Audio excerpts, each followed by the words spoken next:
السلام علیکم. سوال آیا ہے کہ اگر کوئی شخص ماں یعنی کوئی شادی شدہ عورت سے شادی کرتا ہے اور اس کے پاس آلریڈی کوئی بچی ہے،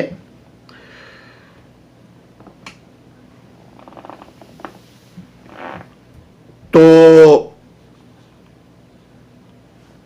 ماں کی کسی بھی اجنبی شخص سے اگر شادی ہو جاتی ہے، دوسری شادی، تو بھی اس کا جو باپ ہے، اس کا جو اوریجنل باپ ہے، وہ اس بچی سے، اس ماں سے اس کی بچی کو نہیں چھین سکتا.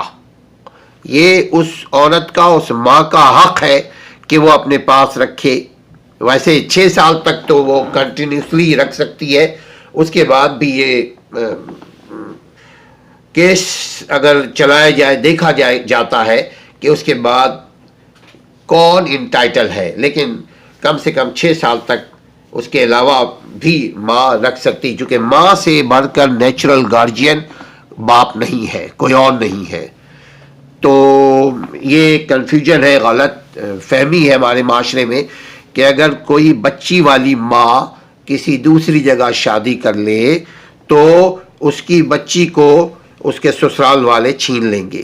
ایسا نہیں ہے پاکستان کے قانون میں، بلکہ دنیا کے قانون میں ایسا نہیں ہے. ماں پہلی گارجین ہے، ماں ہی کے پاس وہ بچی رہے گی، بلکہ اس وقت تک رہے گی جب تک بالغ نہ ہو جائے. اب بالغ ہونے کے بعد پھر وہ لڑکی سے ہی سوال کیا جائے گا، بتاؤ آپ کس کے پاس رہنا چاہتی ہو.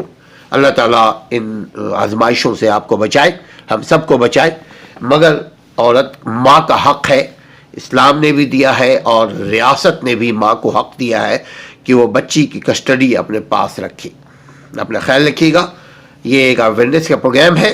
اگر آپ کو اچھا لگے تو سبسکرائب کیجئے، اور اگر آپ دوسروں سے بھی شیئر کریں، چونکہ یہ چھوٹے چھوٹے سوالات ہیں اور اس کے جوابات ہیں، بہت اختصار کے ساتھ جواب دیا جا رہا ہے، اور اس کو آپ دوسروں تک بھی پہنچائیں تاکہ زمانہ اویئر ہو، آپ اویئر ہوں، آپ کے بھائی لوگ، آپ کا معاشرہ، آپ کے دوست یار، سب ان کو معلوم ہو ان کا کیا حق ہے. اپنا خیال رکھیے گا. السلام علیکم.